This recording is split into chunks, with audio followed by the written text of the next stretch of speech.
Assalamualaikum warahmatullahi wabarakatuh. Apa kabar semuanya? Berjumpa lagi dengan Waalaikumsalam. saya Ayu. Semoga selalu sehat semuanya. Kita sekarang berjumpa lagi di Obsesi episode 136 dengan tema Sejarah dan Perkembangan MTQ di Indonesia. Nah, untuk itu Obsesi kali ini menghadirkan Bapak Profesor Dr. Kiai Haji Said Agil Husin Al-Munawar MA. Beliau adalah Dewan Hakim MTQ Nasional dan Internasional. Sebelumnya, saya akan mengingatkan kepada pemirsa Bimas Islam TV untuk menyiapkan pertanyaan terbaiknya di kolom chat Facebook maupun YouTube. Nah, jangan lupa ya, ayo tanya-tanya nih, mumpung kiainya lagi ada bersama dengan kita semua. Baik, Assalamualaikum Bapak Kiai. Waalaikumsalam warahmatullahi wabarakatuh. Apa kabar Pak Kiai? Sehat, sehat. Alhamdulillah sehat-sehat. Alhamdulillah, Masya Allah. Ini adalah suatu kehormatan untuk saya bisa berbincang dengan Pak Kiai. Ini Masya Allah sekali, ini Masya berkah sekali Allah. hari Kamis ini. Masya Allah. Amin, Masya Allah. amin, Ini amin, karena amin. tema kita Masya pagi Allah. ini begitu spesial tentang MTQ di Indonesia. Nah, mohon penjelasannya nih Pak Kiai, sejarah MTQ di Indonesia ini seperti apa sih? Iya, makasih. Assalamualaikum warahmatullahi wabarakatuh. Waalaikumsalam warahmatullahi wabarakatuh. Iya, teman-teman sekalian yang berbahagia, pembawa acara yang saya muliakan, berbicara sejarah MTQ di tanah air tercinta, ini sudah secara resmi 54 tahun. Jadi dimulai MTQ pertama itu tahun 1968 di ujung Pandang. Itu sebenarnya perlu dicatat, sudah ada MTQ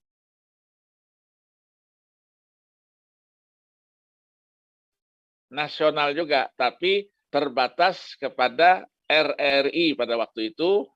Sudah ada musabaqah antar RRI seluruh Indonesia.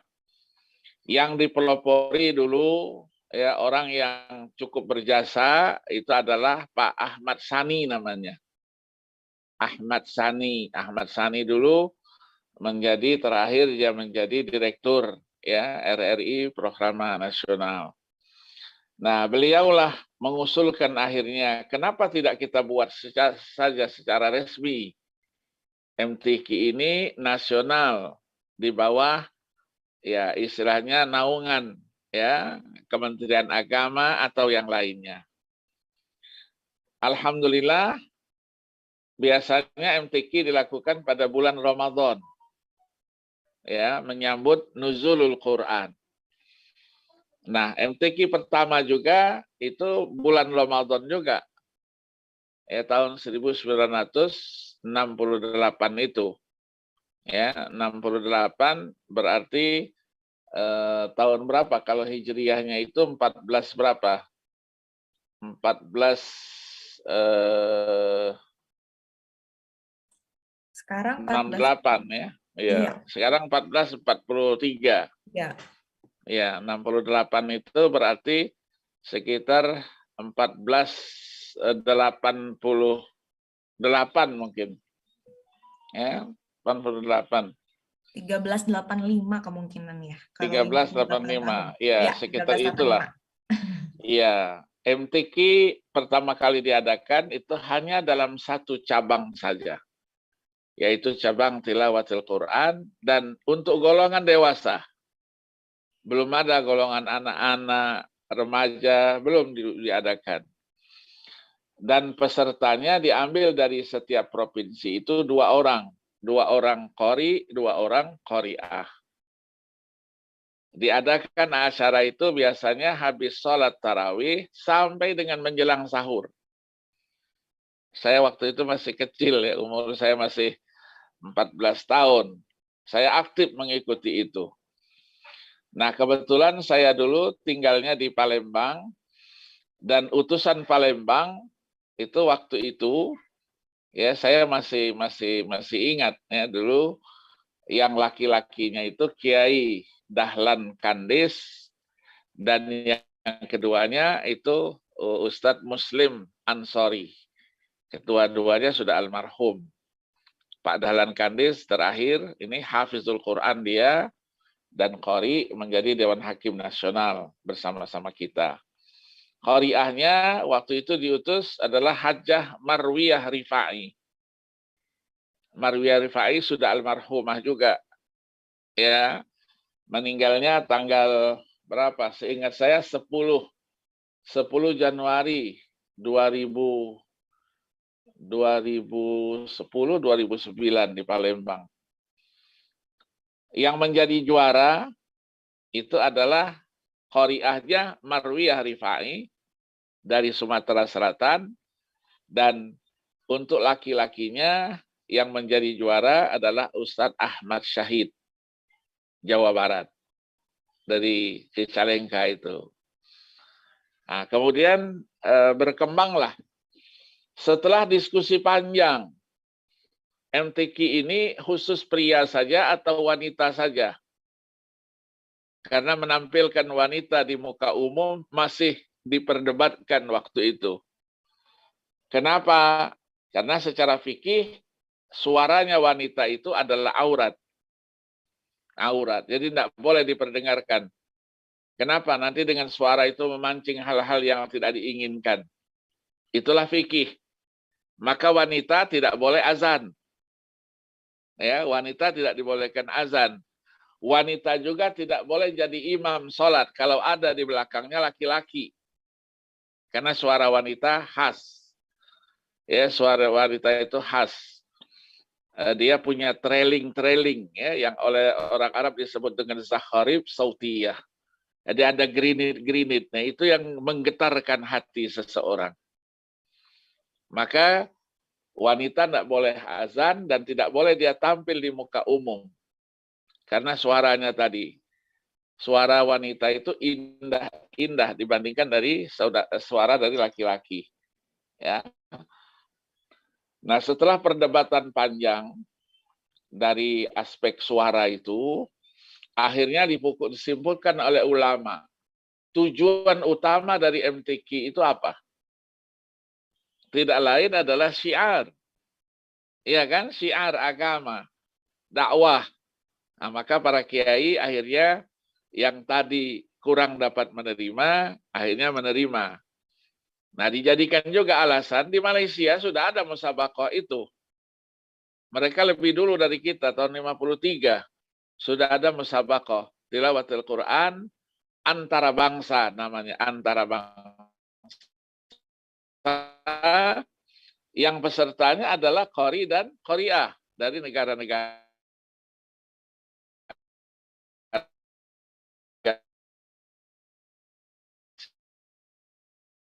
yang sukses, kemudian buat lanjutan dan kan rumah. Kalau menjadi baik waktu almarhum di KIA sedih itu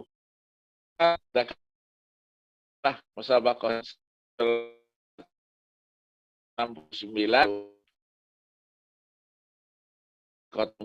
di Kota Bandung.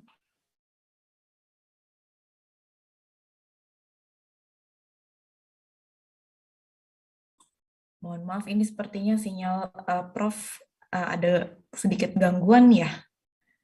Kita coba invite ulang beliau.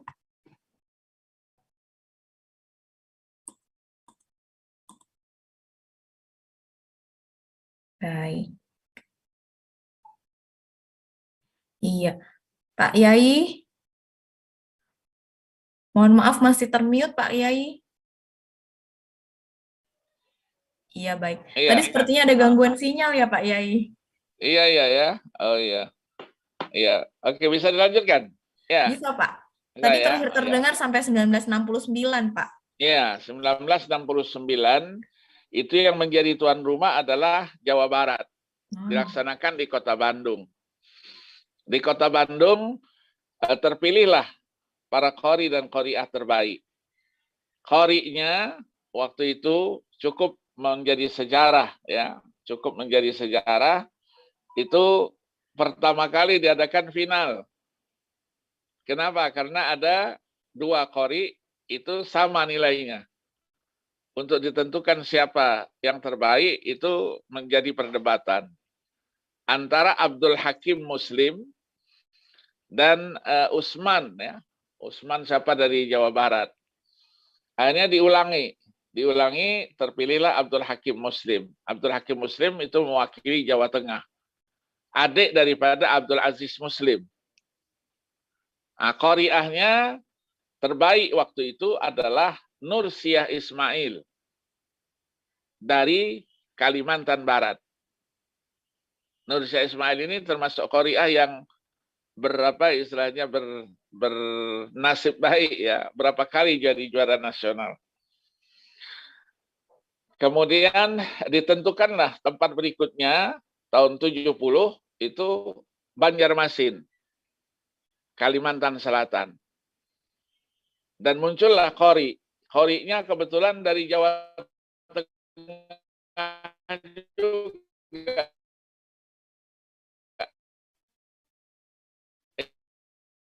Salafuddin.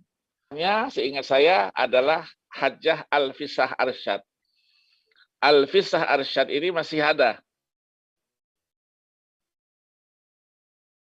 Sering menjadi Dewan Hakim bersama kita secara nasional dari Kalimantan. 71 diadakan di Kota Medan, Sumatera Utara. Terpilihlah qorinya Haji Hasan Basri, almarhum, ya, yang meninggal 2014 yang lalu. Kemudian qoriahnya itu adalah Hajjah Wahdah Muhsin namanya. Wahdah Muhsin ini Kalimantan Barat juga. Tahun 72, Jakarta menjadi tuan rumah. Jakarta menjadi tuan rumah. Nah, di sini sudah mulai, ya, mulai di Medan itu sudah mulai, ya, ada tingkatan, ada anak-anak, ya, ada remaja dulu itu. Nah, diadakan di Jakarta, qori'nya terpilih Haji Harun Aroni, Sumatera Selatan. Qori'ahnya waktu itu siapa, ya? Hajjah Darmawati Tahir apa? Kemudian ada anak-anak dan remaja. Nah, anak-anaknya itulah Abdul Wadud, ya, yang sekarang sedang sakit, kita doakan semoga sehat. Remajanya adalah Nafis Qurtubi, yang sekarang sudah doktor, kemudian sekolah aja ke Mesir. Kemana? Ke Kuwait. Abdul Wadud ke Mesir. 73 itu MTQ-nya diadakan di Nusa Tenggara Barat. Mataram.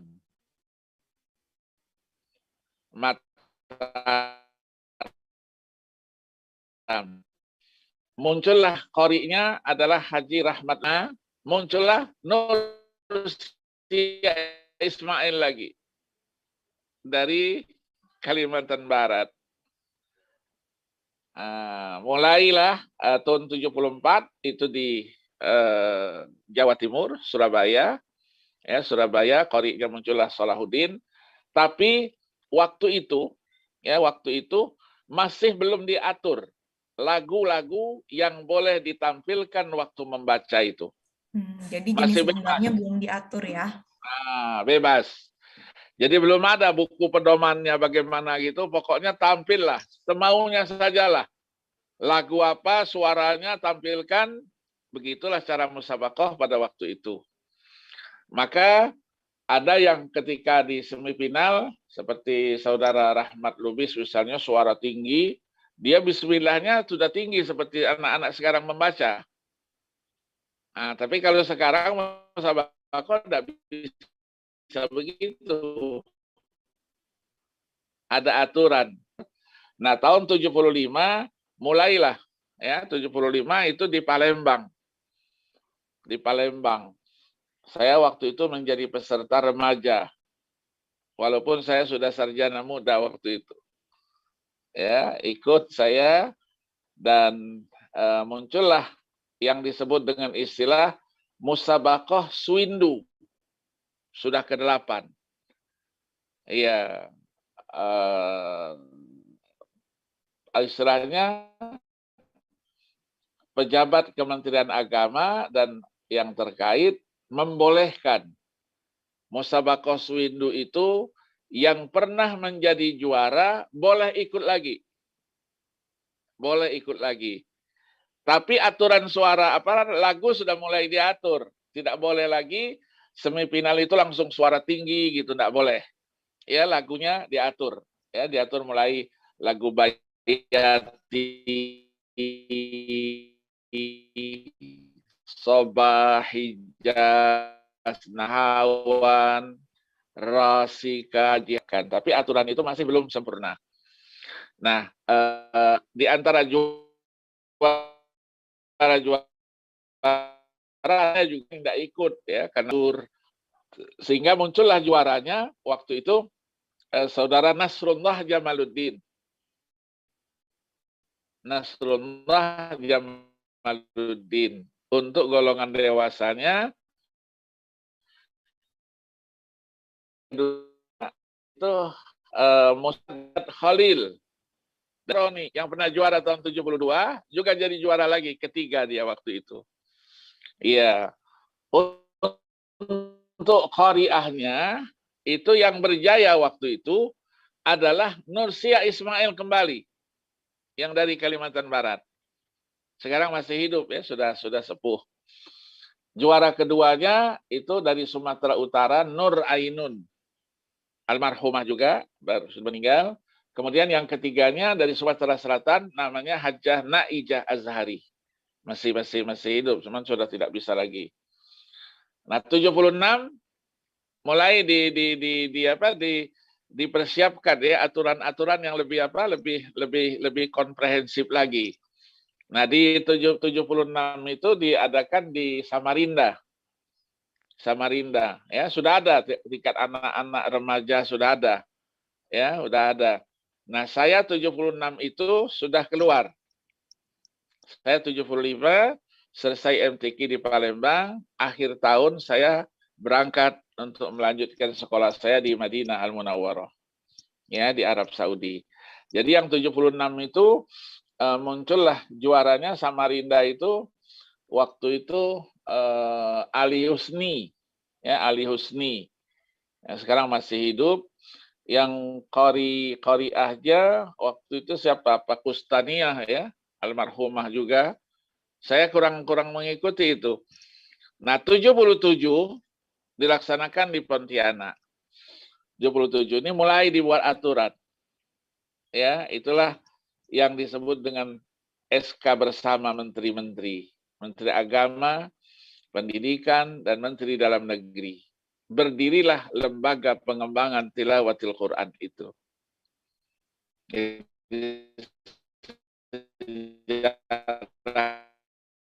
Hanya begitu, lembaga pengembangan tilawatil Quran.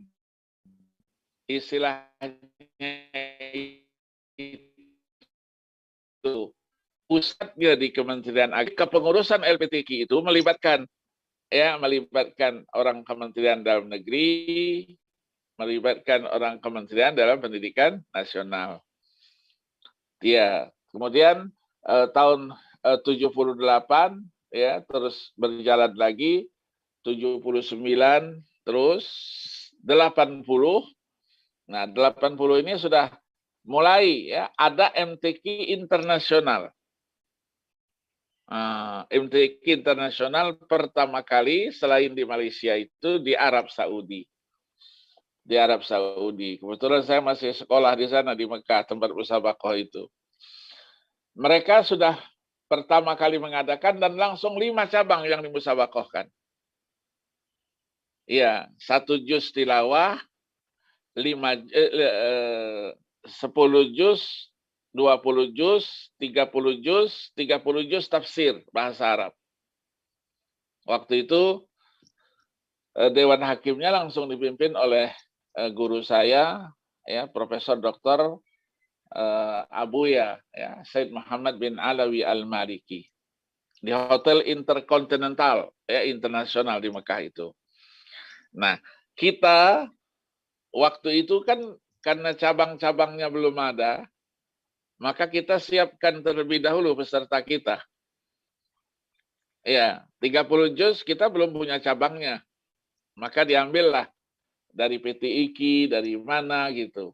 Ya, dari pondok-pondok pesantren, kemudian diadakan namanya seleksi terbatas di Masjid Istiqlal. Yang bahasa Arab juga, tafsir bahasa Arab juga kita belum punya cabangnya. Ya, nah 20 juz juga belum ada. Ya, 1 juz tilawah ini batasannya itu tidak harus anak-anak dia, boleh juga orang dewasa, tapi ada hafalan 1 juz tilawah.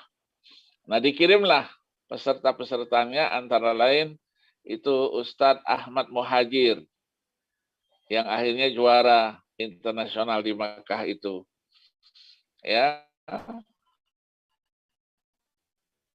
10 juz, 20 juz, 30 juz, dan 30 juz tafsir. Nah, mulailah kita memikirkan bagaimana supaya cabang yang dimusabakohkan ini ditambah untuk mempersiapkan utusan kita ke luar negeri. Mulailah dipikirkan hafalan itu. Kalau yang hafalan 1 juz kan mudah ya, tapi kita fokus kita pembinaan kepada anak-anak. Maka mulai dibuat persyaratannya umurnya harus berapa, remaja ya sudah mulai. Karena kalau anak-anak ibtidaiyah saja diberikan perhatian, nah sementara sanawiyah dan aliyahnya kemana? Maka dibuatlah namanya musabakoh remaja. Dibatasi umurnya. Dan kemudian setelah itu dewasa, seperti biasanya itu. Nah, kalau kita hanya mengikuti keluar, maka yang kita persiapkan semuanya laki-laki. Sementara potensi kita kan ada juga wanita. Iya, maka anak-anak itu pria dan wanita. Masalahnya wanita ini tidak dikirim ke luar negeri, bukan urusan kita itu kan. Ya, tapi pembinaan kan bersama-sama dengan itu. Dibuatlah itu, dan akhirnya sampai dengan ada musabakoh cabang tahfiz. Ya, 10 juz, 20 juz, 30 juz, dan 30 juz tafsir masih dipending. Ya, masih dipending karena kita belum mempunyai SDM. Banyak yang bisa bahasa Arab tapi tidak hafal Quran. Banyak yang hafal Quran tapi tidak bisa bahasa Arab, ya, dua kemungkinan ini. Maka cabangan itu kan adalah cabang yang paling bergengsi. Cabang yang paling bergengsi. Nah, setelah Saudi mengadakan musabakoh seperti itu dan setiap tahun kita menjadi peserta yang aktif, ya, dan saya selalu mendampingi para qori-qori hafiz-hafiz itu di Makkah Al-Mukarramah, maka negara-negara lain mulai mengadakan musabakoh seperti itu secara internasional. Mesir, ya, Mesir, kemudian Iran, ya. Nah, kita juga mengikuti musabakoh seperti itu. Tapi polanya sudah berbeda, ya, polanya.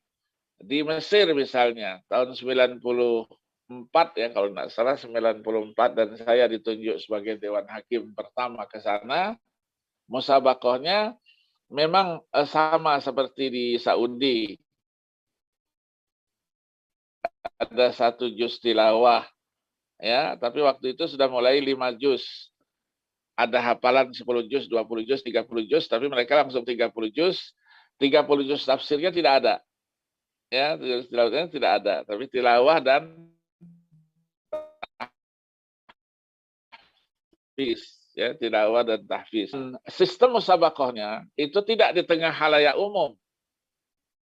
Seperti ujian skripsi saja.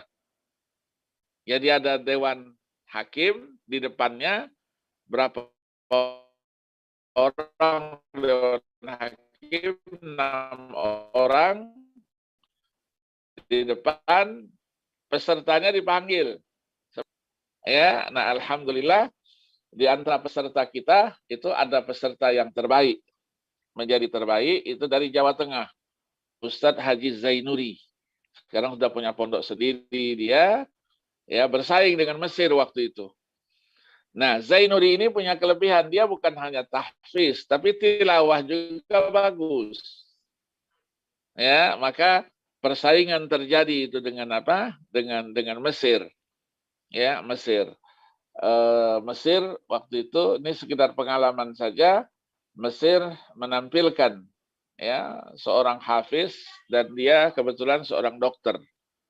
Bagus. Tapi kebetulan ada salahnya. Ya, kalau ada salah kan ada kekeliruan. Untuk jadi juara kan agak sulit.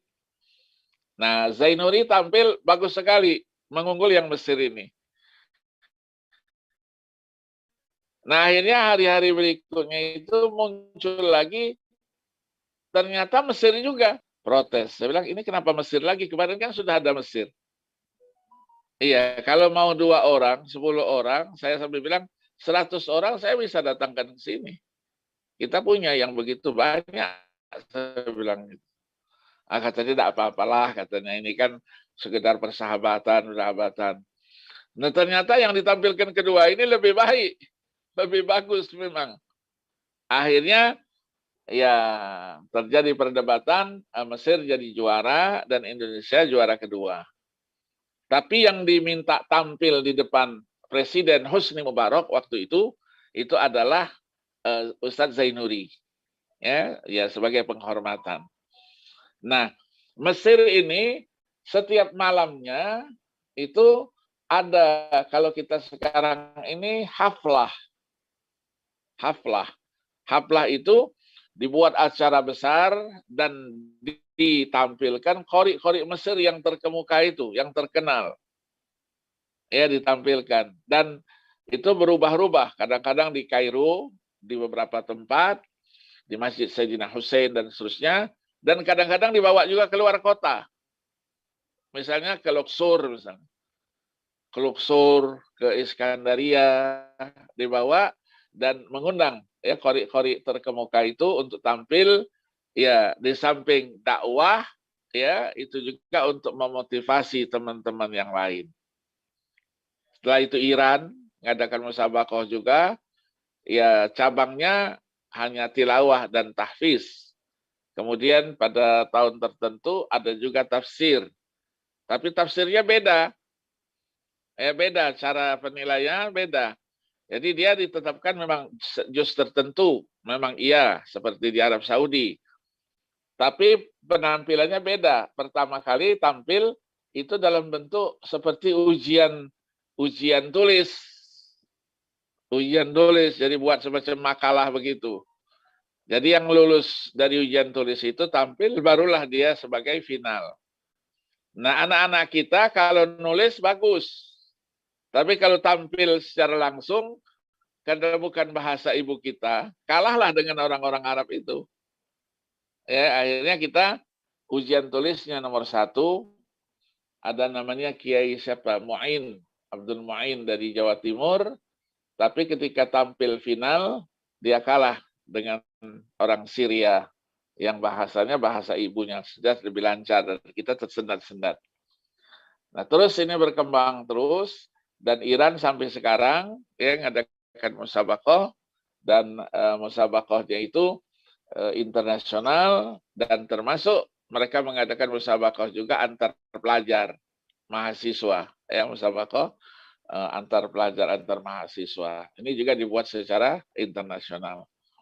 Nah, terus berkembang, tapi buku pedoman perhakiman dan penilaian Indonesia mulai mempersiapkan bukunya itu, ya yang dicetak oleh Dirjen Bimas Islam itu, ya. Jadi yang sampai sekarang itu sudah yang keberapa kali itu diperbaiki, disempurnakan, ya sampai dengan buku pedoman 2021-22 ya, nanti 22 nanti tidak tahu apakah dibuat buku baru lagi berdasarkan masukan-masukan dari perjalanan musabaqah itu sendiri. Ada hal-hal yang mungkin dia tidak termasuk di dalam buku, tapi terjadi dia di tengah-tengah lapangan dari sistem perhakiman, pendaftaran atau bagaimana, ya, sehingga buku itu betul-betul dijadikan sebagai pedoman ya untuk pelaksanaan musabaqah tilawatil Quran dan seleksi tilawatil Quran. Nah, kita waktu itu ada usulan kalau musabaqah itu jangan setiap tahun. Musabaqah itu dibuat 2 tahun sekali.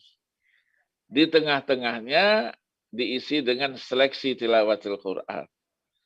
Apa bedanya musabaqah dengan seleksi? Kalau seleksi itu tidak semua cabang dimusabaqahkan. Tapi kalau MTQ semua cabang dimusabaqahkan. Nah, berbicara cabang yang dimusabaqahkan, kita terus berkembang. Ya, tadi tahfiz sudah masuk.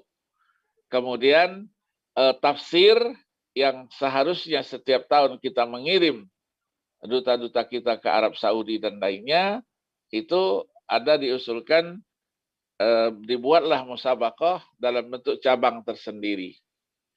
Nah, kita lakukanlah secara nasional pertama kali itu di Palangkaraya. Musabaqah cabang tafsir Al-Quran. Nah, karena Al-Quran ini tidak sekedar tafsir, perlu juga dipahami isi dan kandungannya, maka dibuat musabaqah fahmil Quran. Kemudian Al-Quran juga itu bukan hanya sekedar dipahami, tapi bagaimana menyampaikan pesan-pesan Al-Quran itu dalam bentuk pidato, maka dibuatlah musabaqah syarhil Quran. Al-Quran itu tidak sekedar dibaca, tapi yang dibaca itu adalah tulisan. Maka dibuat juga musabaqah namanya khattil Quran, kaligrafi itu, ya, kaligrafi. Nah, begitu juga setelah itu, ya, kita ringkas mungkin ketika saya menjadi Menteri Agama Republik Indonesia 2001-2004, saya buat cabang baru lagi, cabang qiraat Al-Quran. Ilmu qiraat ini ilmu yang langka. Kalau tidak kita musabaqahkan, dia akan menjadi ilmu yang hilang mungkin. Kita buat eksibisi, kita buat di seleksi tilawatul Quran 2002 di Nusa Tenggara Barat, kemudian 2003 di Palangkaraya sudah kita jadikan cabang. Nah, kemudian kita buat juga cabang baru lagi, yaitu cabang tafsir. Tafsir bahasa Inggris. Karena anak-anak kita di mana? Anak-anak kita di pondok-pondok pesantren kan kemampuan Inggrisnya kan tidak kalah dengan yang lain. Maka kita tampung, kita kembangkan, ya, bakat-bakat yang demikian ini. Dibuatlah musabaqah tafsir bahasa Inggris, kemudian tafsir bahasa Indonesia. Bahasa Indonesia, hanya persyaratan hafalannya saja yang kita kurangi. Jadi berapa hafalannya harus berapa juz gitu, yang bahasa tafsir bahasa Inggris berapa juz, ya. Nah, sekarang ini yang bahasa Indonesia tetap 30 juz, ya, dan sekarang sudah ratalah ya 30 juz itu, dan tafsirnya itu mengambil juz tertentu. Kalau untuk bahasa Arab itu mengikuti perkembangan musabaqah yang ada di Arab Saudi. Jadi kalau Arab Saudi tahun sekian yang dimusabaqahkan juznya juz 20 misalnya. Kita juga musabaqahnya juz 20. Sehingga nanti dalam pembinaan sudah siap dengan soal-soal yang disiapkan itu. Nah, terus berkembang, ya, terus berkembang. Akhirnya ada yang mengusulkan juga, bukan hanya sekedar dipahami, disyarahkan, ditulis Al-Quran dengan tulisan yang bagus, tapi disampaikan pesan-pesan Al-Quran itu, isi dan kandungannya dalam bentuk tulisan secara ilmiah. Maka muncullah musabaqah karya ilmiah Al-Quranul Karim. Ya, karya ilmiah. Jadi semacam nulis makalah gitu, ya, pada waktu tertentu nanti disampaikan, ya, dan itu didiskusikan oleh hakim-hakimnya tertentu itu. Jadi musabaqah makalah ilmiah, ya, sekitar Al-Quran. Nah, sekarang sudah bertambah lagi. Ya, kita tidak sekedar Al-Quran yang kita pelajari, tapi Al-Hadis juga harus kita pelajari. Maka kita adakan juga musabaqah hadis, hafalan. Dan kita alhamdulillah sudah 2 kali melakukannya secara nasional dalam seleksi. Jadi ada usulan kalau hadis itu hanya diseleksi saja, tidak di MTQ. Tapi mudah-mudahan tahun ini mungkin sudah masuk di MTQ-nya. Ya, dilaksanakan pertama kali di Kalimantan Barat, Pontianak, dan yang kedua kemarin tahun yang lalu itu kita laksanakan di Sofifi, ya, Maluku Utara itu. Alhamdulillah, cabangnya 2 cabang, cabang hafalan 100 hadis dengan sanad, dan cabang hafalan 500 hadis tanpa sanad. Kita bangga, ya, saya sudah berjuang 4 tahun mungkin supaya ada hadis ini. Ya, karena ke depan kita memerlukan juga orang-orang yang hafal-hafal hadis yang sebelumnya kita anggap ya orang-orang kita mungkin tidak punya kemampuan hafalan itu, ternyata dalam penampilan Masya Allah anak-anak kita ternyata hafalannya tidak kalah dengan orang-orang lain. Nah, dengan demikianlah dibuatlah ya aturan-aturan yang terkait dari semua cabang itu, dan itu lengkap kita dapatkan di dalam buku pedoman ya perhakiman dan pelaksanaan musabaqah tilawatul Quran yang diterbitkan oleh Lembaga Pengembangan Tilawatul Quran ya Departemen Agama Republik Indonesia. Itu mungkin, dan karena kita ingin mencari yang berkualitas, maka kita juga ya melakukan penataran. Dulu para kiai-kiai yang tampil, kiai-kiai senior tampil, ya yang sekarang sudah banyak meninggalkan kita, perlu ada regenerasi.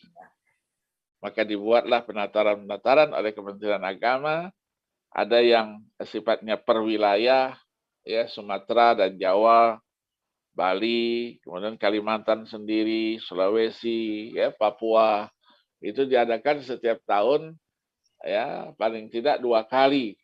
Di samping ada, kalau STQ dibuat namanya Raker Nasional. Kalau MTQ diadakan Munas Nasional, LPTQ. Untuk apa? Menyampaikan ide-ide tadi itu, penyempurnaan dari buku, dari perjalanan pelaksanaan MTQ itu kita harapkan memang tidak ada yang sempurna kecuali Allah, tapi paling tidak kita siapkan pedoman yang bisa mengatur lancarnya. Ya, dalam perhakiman ada pedomannya, untuk yang tilawah ada pedomannya, yang tahfiz ada pedomannya, yang tafsir juga ada pedomannya. Semua cabang ada pedomannya dengan belangkonya ya sendiri. Nah, untuk memilih para peserta disiapkan hakimnya, dan sekarang penilaian itu diatur sedemikian rupa, tidak boleh terjadi perbedaan nilai yang mencolok. Maka dibuatnya interval. Sekarang tidak boleh lebih daripada 2 angka. Untuk tilawah, ya dulu 1 angka. Ya, kita pernah laksanakan di Nusa Tenggara Barat. Untuk cabang Syarhil Quran itu boleh ya 3 angka, tafsir boleh 3 angka, ya sesuai dengan cabang yang dimusabaqahkan itu. Nah, saya bersyukur ya kita bisa mengadakan musabaqah terus, dan tahun ini insya Allah di Kalimantan Selatan, ya Banjarmasin, pada tanggal 8 Oktober 2022 yang akan datang. Mudah-mudahan kita tetap sehat dan tetap bisa ya berkiprah menyampaikan ya dakwah Al-Qur'an ini, sehingga Al-Qur'an betul-betul membumi di tanah air tercinta, baik secara bacaan, hafalan, atau pemahaman, dan aktualisasinya dalam kehidupan sehari-hari. Al-Qur'an kita bumikan dalam arti yang sebenarnya. Ini mungkin pengantar saya, terlalu panjang ya, terlalu panjang. Nggak apa-apa Pak Kiai, Alhamdulillah. Jadi semua daftar Ya, pertanyaan saya sudah dijawab dalam satu penjelasan Pak Kiai. oh, Masya Allah. Nah ini ya, Pak ya. Kiai, kira-kira kapan ya MTQ internasional itu akan diselenggarakan di Indonesia? Iya, kita sudah mengadakan 3 kali ya, 3 kali MTQ internasional. Pertama kali ketika saya menjadi Menteri Agama Republik Indonesia. Saya ketika mau izin berangkat ibadah haji dengan beberapa menteri, menghadap Presiden Republik Indonesia, karena saya selalu ditanya terus sama teman-teman dari luar negeri, Indonesia negara sebesar itu kok ada MTQ internasional. Ya, waktu itu saya pamit dengan Ibu Mega bulan Oktober gitu, mau pergi haji, saya sampaikan itu keinginan banyak orang. Kata Ibu Presiden, tahun ini juga dibuat. Tahun ini dibuat. Berarti paling tidak kan akhir Desember kan masih tinggal 3 bulan lagi. Nah, itu menyiapkan itu dan alhamdulillah kita laksanakan MTQ pertama itu di Masjid Istiqlal. Ya, Masjid Istiqlal. Ya, kemudian dilaksanakan lagi MTQ yang kedua.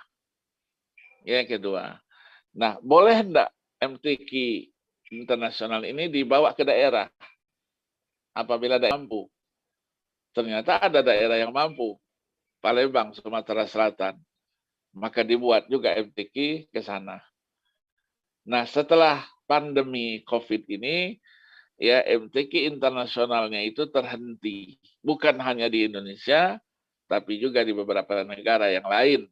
Ya, tapi beberapa bulan terakhir ini, mulai bulan November yang lalu itu sudah kembali, ya bergerak kembali MTQ internasional itu. Mudah-mudahan ini bisa berlanjut. Dan kita juga sudah mempersiapkan itu.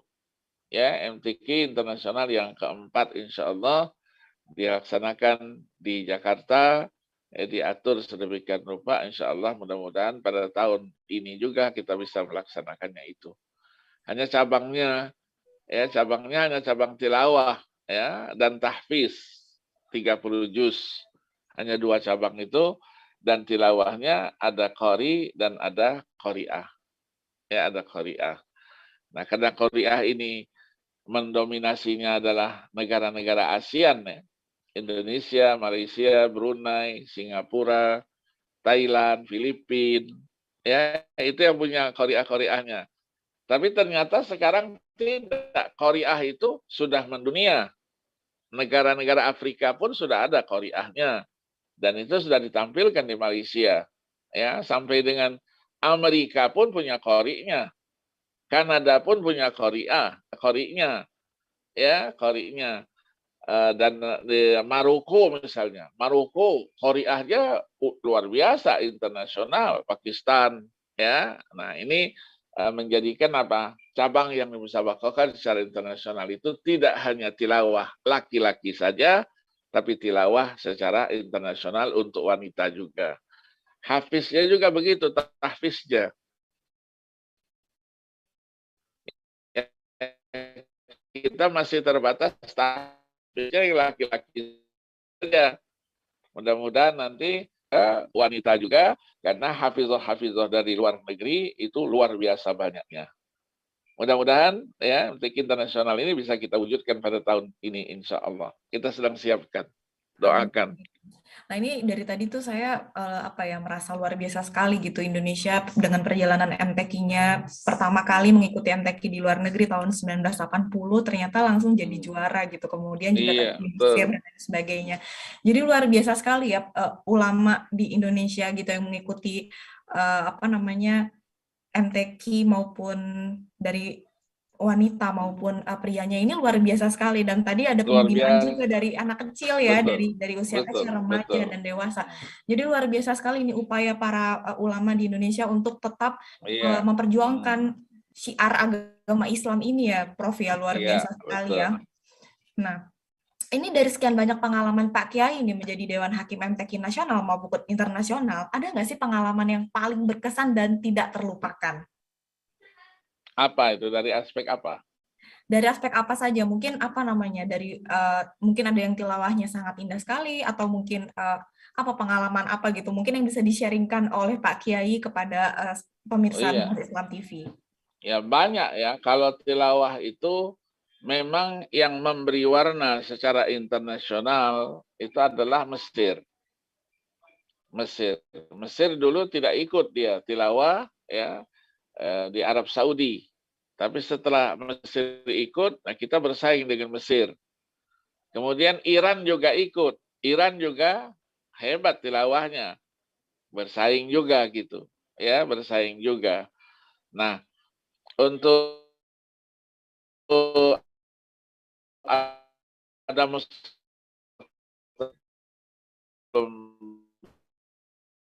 belum ikut itu di Kuwait ya, selalu ikut jadi hakim. Jadi ada memang cabang-cabang yang tadi hutubnya tilawah tadi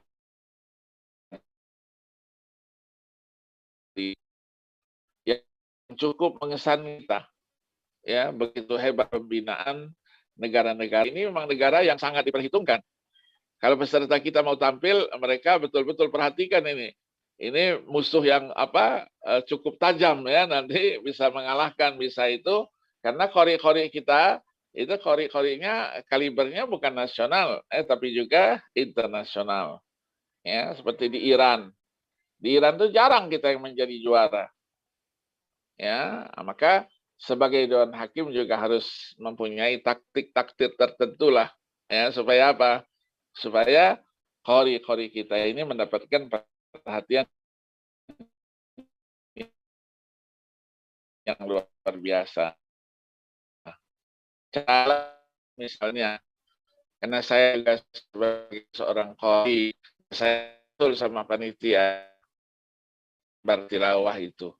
Dan juga lah, mereka mulai tanya, nanti pesertanya bagaimana itu? Dewan Hakimnya begitu, pesertanya. Saya mulai motivasi. Kalau pesertanya, insya Allah lebih hebat dari saya.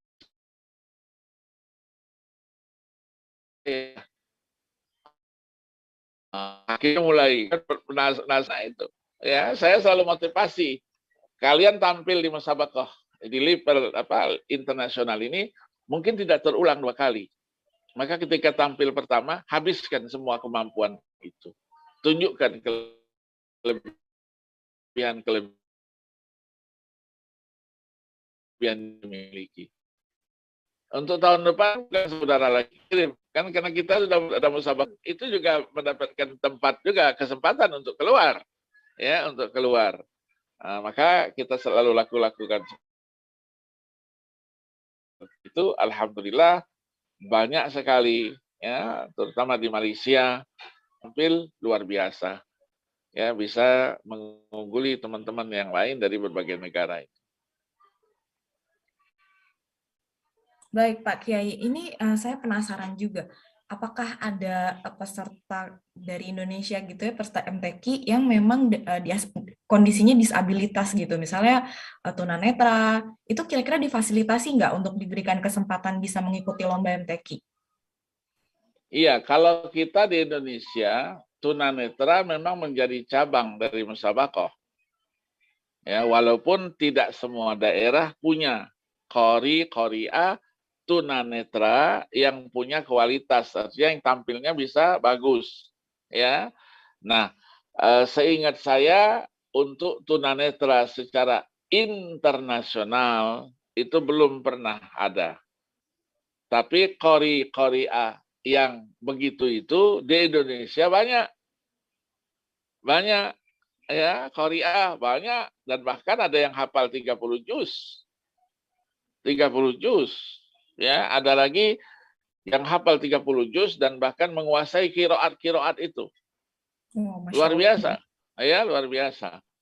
Nah, maka untuk itulah kita di Indonesia sekarang ini, karena kori-koriah yang cacat netra itu langka, ya, manusia langka begitu, maka sekarang ini musabakohnya secara nasional, ya, misalnya nanti di Banjarmasin, umurnya sudah kita tambah.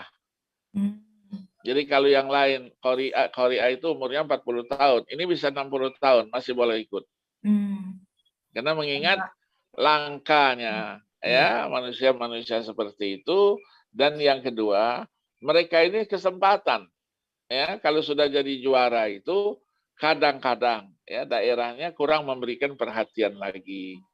Diperlukan ketika mau ditampilkan sebagai peserta untuk membawa nama baik daerahnya gitu ya. Nah, tapi kalau ada daerah yang betul-betul memperhatikan itu memang diayomi. Ya, Korea cacat netra ini karena mereka ya tidak bisa bekerja seperti kita ya, tapi harus kita berikan ya bimbingan untuk kehidupan sehari-harinya itu. Banyak ya, bagus-bagus ya, alhamdulillah. Saya juga berbangga, tapi secara internasional itu belum ada musabaqah cacat netra Kira-kira itu. mungkin Kalau Kori Mesir banyak. Kira-kira mungkin Indonesia mau mendorong gitu untuk ada salah satu cabang Mudah-mudahan. MTQ internasional untuk tunanetra. Iya, mudah-mudahan. Iya, nanti kita pikirkan. Mudah-mudahan nanti ada cabang cacat netra gitu ya. Cacat netra di Indonesia untuk menghormati itu. Insya Allah kita akan sampaikan nanti usulan-usulan seperti itu. Masya Allah ya, untuk memfasilitasi. Insya Karena kan Allah. memang Kementerian Agama juga memiliki Quran untuk tunanetra juga, Quran Braille. Ada. Betul. Ada. Iya. Ada. Selain Nanti itu juga, pada waktunya mungkin insya Allah ya. Iya. Selain itu juga sekarang sudah dikembangkan juga untuk isyarat bahasa huruf hijaiyah juga dari Kementerian Agama seperti itu, Pak Yai. Kan Masya Allah ya, kita sebagai kementerian yang mendukung kegiatan beragama gitu ya. Kepedulian. Betul. Iya, kepedulian. Iya, jadi cacat netra atau ada lain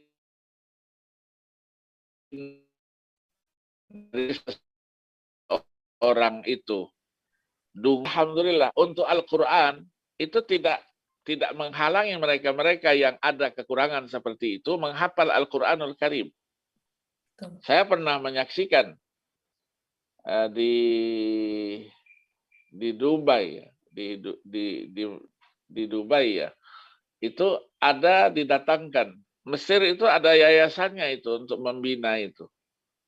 Nah, didatangkan 3 orang bersaudara. Kebetulan 3 orang bersaudara ini semuanya termasuk yang ada kekurangannya. Ada kekurangannya. Tapi semuanya hafal Al-Quran 30 juz.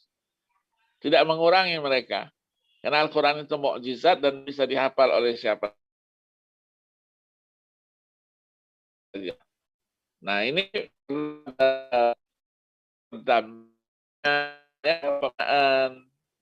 memuka apa? Dia bisa menyebutkan hafalan itu bukan hanya sekedar disebut hafalannya, tapi menyebutkan nomor ayatnya, halamannya malah. Ayat itu nomor sekian dari surat itu adanya di halaman sekian, di sebelah kanan, baris dari atas, dari bawah, hafal semuanya. Yang kedua, apabila ayat itu ada persamaannya, yang disebut dengan ayat-ayat mutasyabihat. Dia sebutkan juga, ayat yang seperti ini ada juga di surat lain. Bunyinya begini, begini, begini, begini. Saya aja di depan ketika menyaksikan itu, saya nangis itu. Masya Allah, inilah Al-Quran ya. Kehebatan Al-Quran itu luar biasa, bisa dimiliki oleh semua orang. Bukan orang-orang yang sehat saja, tapi orang-orang yang ada kekurangannya, Allah Subhanahu wa Ta'ala berikan kesempatan juga untuk menguasainya itu. Kalau yang buta hafal Quran, banyak sekali ya. Buta sebagai ulama, banyak sekali. Ya, banyak yang buta-buta, ya, tapi banyak juga yang melek matanya, tidak mau kenal dengan Al-Quran, banyak juga. Tidak mau belajar Al-Quran, banyak juga. Ya, jadi menggugah kita, mereka yang ada kekurangannya pun sangat-sangat peduli dengan Al-Quranul Karim. Ingin bisa membaca dengan baik, ingin bisa menghafal dengan baik, dan rata-rata, menurut pengalaman saya, orang-orang yang buta ada kekurangan dan hatinya ilmu pengetahuan termasuk Al-Quranul Karim. Silakan, ada Oh, luar biasa pertanyaan-pertanyaan, silakan. sekali ya. Iya, Iya, ini mungkin pertanyaan terakhir dari saya nih, Pak Kiai. Kalau Pak Kiai tergabung dalam Dewan Hakim MTQ ini sejak kapan, Pak Kiai? saya sejak kembalinya saya dari studi ya, dari belajar, saya dulu kebetulan dari tahun 75 sudah berangkat ke Arab Saudi dan baru kembali ke tanah air ini tahun 87. Tahun 88 saya sudah ikut bergabung dalam Hakim 89 dan sampai sekarang. Dan bahkan ditunjuk oleh LPTK nasional selalu menjadi ketua Dewan Hakim secara nasional. Jadi internasional juga begitu. Ya, internasional sudah berbagai negara saya sudah ikut ke Rusia pun pernah. Rusia sekarang musabaqah ke Rusia, tapi Rusia mohon-mohonlah sama mereka jangan dulu. Ya, nanti insya Allah bulan Mei, ya, Juni ya mungkin Juni akhir itu ada musabaqah yang akan dilaksanakan di Amerika.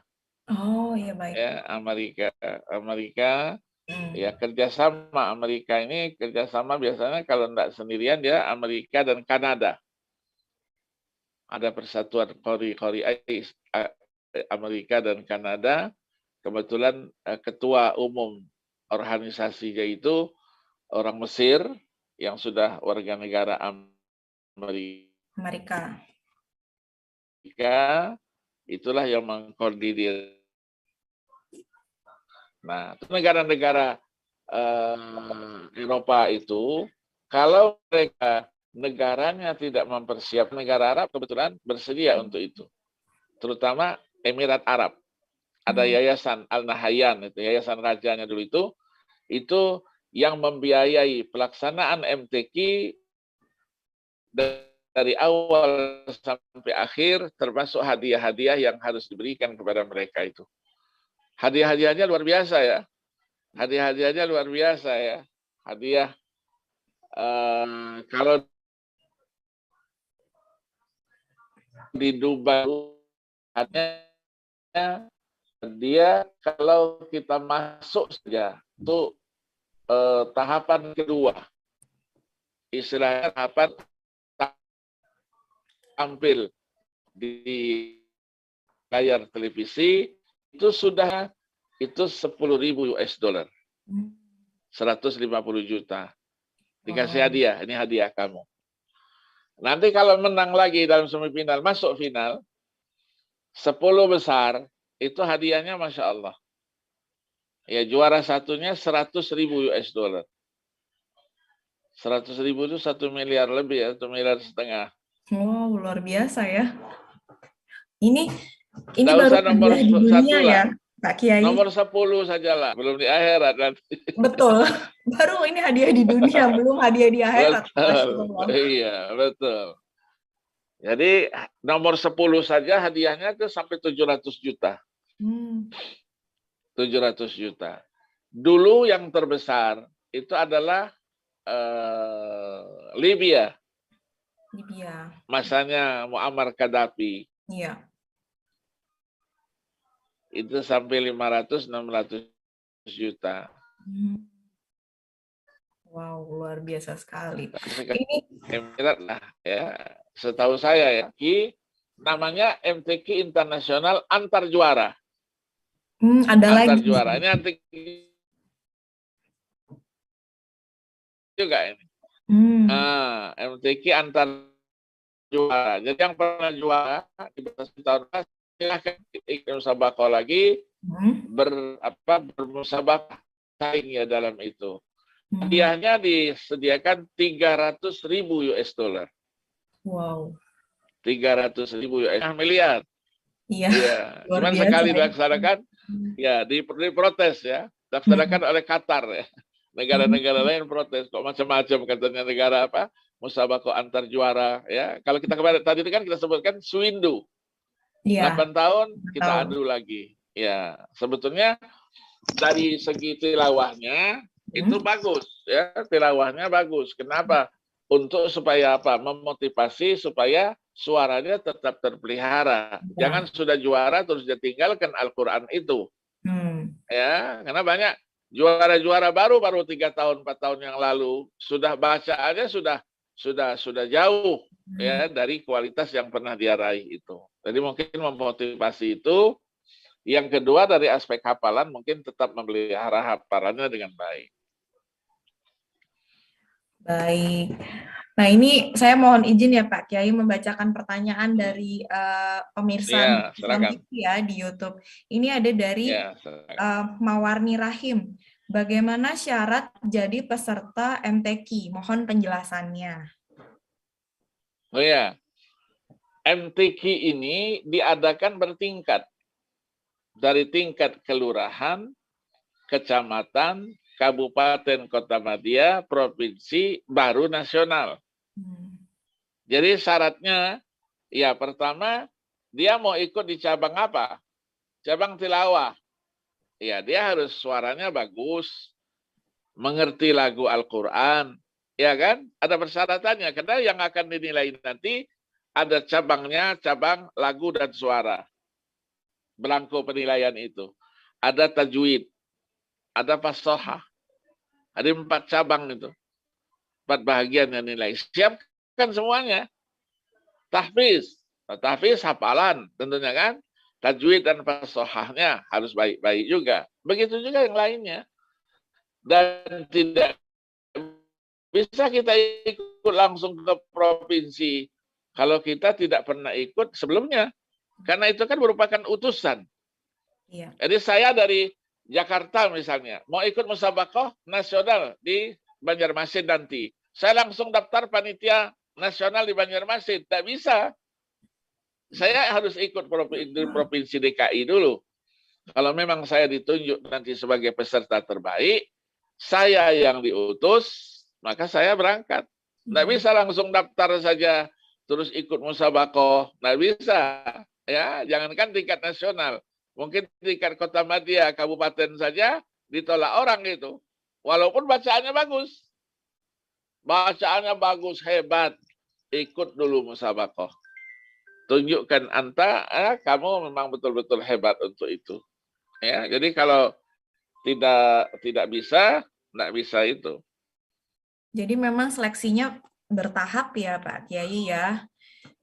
Dari level yang terbawah dulu gitu. Jadi nggak bisa tiba-tiba langsung jadi utusan provinsi betul. atau utusan kota madya gitu. Kalau dari level kecamatan atau ininya juga nggak ikut. Nah, ini ada pertanyaan kedua. Sebentar lagi saya bergabung. Saya sedang online ini dengan TV Kementerian Agama. Sebentar ya, saya bergabung. Saya ikut nanti. Yuk, Assalamualaikum. Yuk, makasih. Assalamualaikum. Ya, bagaimana, Ustaz? Baik, ini pertanyaan yang kedua dari Abdul Bari. Assalamualaikum, mohon disampaikan kenapa umur peserta MTQ yang 10 dan 20, 30 juz sama? Oh ya, karena itu untuk persyaratan. Jadi kita membuat persyaratan itu sesuai dengan persyaratan yang ada di luar negeri.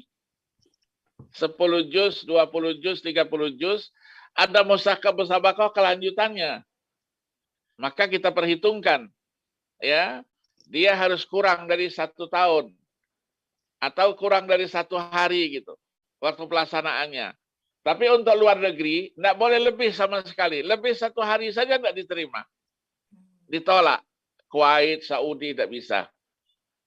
Jadi persyaratan itu kita sesuaikan dengan persyaratan musabaqah di luar negeri. Karena diharapkan nanti peserta itu menjadi peserta mewakili Indonesia untuk ke luar negeri. Jadi diatur. Walaupun sebetulnya ada cabang-cabang yang kita musabaqahkan tidak harus dikirim ke luar negeri. Misalnya, cabang musabaqah tafsir bahasa Indonesia. Kan untuk konsumsi kita.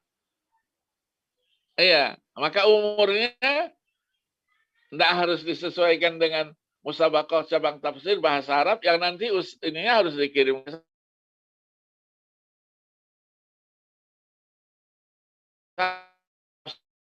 Inggris. Inggris kan yang hanya ada di Indonesia, nggak ada di luar. Maka bisa kita sekian tahun gitu, bisa kita tambahkan, ya bisa kita lebihkan dari yang dimusabaqahkan itu. Jadi kita mengacu kepada persyaratan musabaqah secara internasional itu. Nah, baik, semoga jawaban dari Pak Kiai ini jelas ya diterima oleh pemirsa gitu.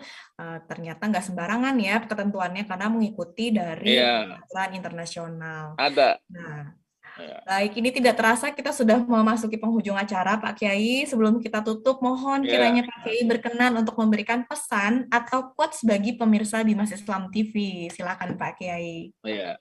Iya. Terima kasih. Musabaqah tilawatil Quran dan hadis Nabi. Ya, sekarang sudah ada tambahan dan hadis Nabi. Ini adalah cara kita bagaimana berdakwah, menyampaikan isi dan kandungan Al-Quran kepada masyarakat dalam bentuk yang paling sempurna. Baik secara tilawahnya, hafalannya, tafsirnya, pemahamannya, syarahannya, kaligrafinya, penulisan karya ilmiahnya, dan seterusnya.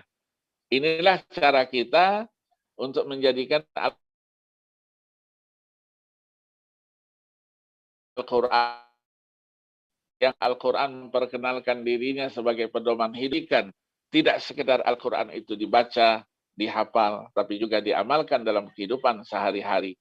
Hingga kita dimanapun, Al-Quran tetap bersama kita dalam arti yang seluas-luasnya.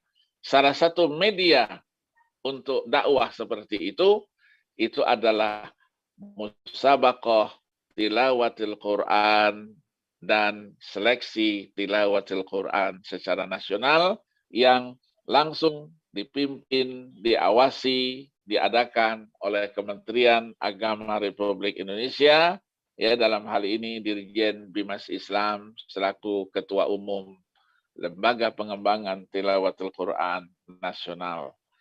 Ini kita jaga dan kita terus pelihara dan kita kembangkan sesuai dengan namanya, Lembaga Pengembangan Tilawatul Quran. Nanti ke depan kalau Al-Quran ada fahmil Quran, maka nanti ke depan ini ada juga fahmil hadis. Ada juga namanya syarhul hadis. Artinya kita tidak berhenti dengan kemajuan yang sudah kita capai dan kita merasa puas, tapi kita terus akan kembangkan bagaimana kita jadikan Al-Quran itu bahagian daripada kehidupan kita sehari-hari dalam berkeluarga, bermasyarakat, berbangsa, dan bernegara. Ini mungkin pesan saya, mudah-mudahan bermanfaat. Cukup saya kira. Iya, baik. Terima kasih banyak Pak Kiai. Tidak terasa kita sudah harus berpisah di sini. Terima kasih sekali. Ternyata banyak pesan dan informasi yang bisa kami dapatkan terkait sejarah dan perkembangan MTQ di Indonesia. Semoga acara obsesi ini membawa manfaat dan keberkahan bagi kita semua. Jangan lupa untuk tetap menjaga kesehatan.